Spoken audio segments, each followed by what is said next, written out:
Hello, my name's Rod, a Young People's Worker, and welcome back to this series on bicycle tips. So today might not be the most interesting, but it's probably going to be most useful, and that's removing wheels, tyres, inner tubes. So I'm going to be removing the back wheel just because it's a little bit more complicated because you've got the chain to worry about, but it's the same principle for the front wheel. I do also tend to find racers a little bit more difficult to remove the tyres. That's just my experience. So today we're going to need the tools are your levers. You're going to need spanners. It's best to use the right size one. Adjustables will work, but experts will say you could damage and round your sort of nuts and bolts. If you're finding it difficult to remove something, the longer the handle, the easier it is. So the first stage is to remove the air from your inner tubes if that hasn't already happened. So these ones here, you might need to unscrew this out a bit there and then just push it in and the air will come out. With the other ones, you see a little bit in the middle there, and you just want to push that with something. Quite often you can use the ends of these and just push it in there and the air will come out.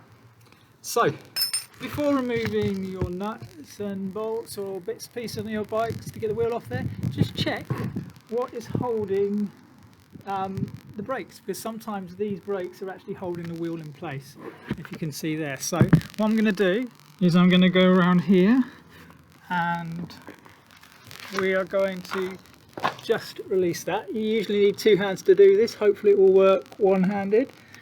There we go. Let's come back around here. So that's removed this. Now that's going to be easy to get the wheel off. Now what you want to do with your spanner is on both sides is loosen it. I've already done this there, but make sure you do it on both sides. Okay, if you've got a quick release, that's easier to do. But again, you just have to loosen it there. Now the idea is you want to get this little bit here past what they call the derailleur, which is holding the chain and changing the gears. And that's why some people get worried, how do you do it? Actually, this is designed to move quite a lot there. And you can bend it back so that you can get your wheel off through there. Now, don't be worried about touching this, but there are areas that are better. These bits up there, kind of more fragile. So try and I hold this sort of sturdy bit in the middle and I put my thumb on this bit there. I lift that and then you pull it out. This bike happens to be a little bit more complicated. You actually have to remove the whole nut to actually get it through. So once you've done that, pull it back like this, pull up the wheel and it should come off like that. You might find the chain is still on there, don't worry, just lift it up. Move your wheel there. Again, this is quite flexible.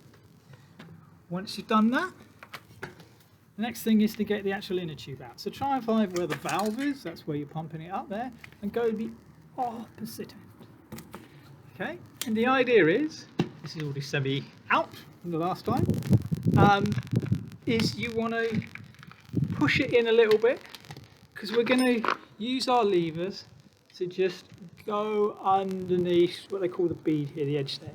Now again, can you improvise? Yes you can, but if you use it at say a spoon handle, you could potentially do damage to the inner tube. So I like using levers there. And the idea is that you are going to flick it out like that, and in some cases people just like going around like this and pulling it out. I don't, because I'm slightly worried that I'll do damage to the inner tube.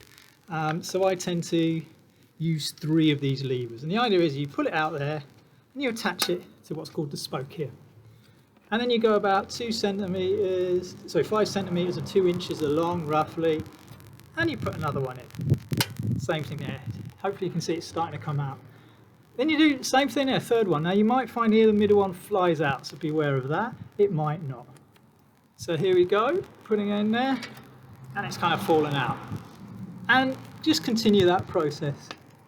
And again, until there's a point where actually you realise you can just get your fingers and your hand in there and you just pull it out like this. So then go right round till you've got it all out. And then find the valve again, which is here. And then what you want to do is just try and pull it up and pull your valve out. There we go. Once you've done that, just pull out your inner tube. And there we go. If you want to remove the whole tyre because you actually think the tyre is really worn, and that's how we quite often get, punctures. This one here you can start to see is splitting. It's getting, sometimes they get quite bald. You might need to change your tyre there. So again, you might need a lever there, but quite often you can pull it off like that, and there we go. That's removed. So if you want to go and get an inner tube, often you will find it's written on the inner tube side there, or as we said last time, I'm not sure it came out on camera last time, but on your tyres you might be able to see some writing there. So that's how to remove your tyre, inner tube and wheel, and next week we'll be putting it back on. See you then, bye.